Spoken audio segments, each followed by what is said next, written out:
For visual elements, we used components.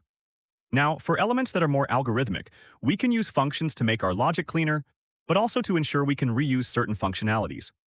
For example, getting the number of completed tasks. It's possible that later, I'll need it in another part of my application and I don't necessarily want to copy-paste all of this. So I'm just going to remove the connections so it's a bit simpler to see, and we're going to split this into two different places. I'll right-click and create a new script, which we can call function, in this case. I'm going to create a getTotalTasks function and a getFinishedTasks function. So, first very important thing, here we change the scope, we take the front end. Quick aside, in my app, we have three scopes. We have the front end, which corresponds to the interface, the back end, which corresponds to the server-side logic, and the shared, which corresponds to functions that we can use in both the front end and the back end. So, why don't we put everything in shared, and that way, we don't bother figuring out if it's front end or back end. It's going to be to lighten our application because the user, when they go to your site, they will only load the client and not the server.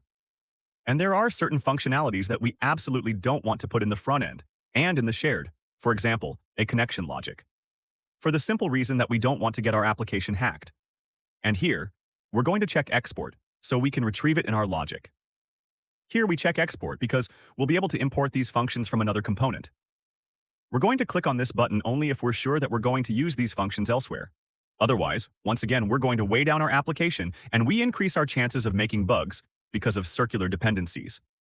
That means A will import B and B will import A. And therefore, our application will crash. So, I go into main. This is total task. I copy it. I go back to function. I paste it here.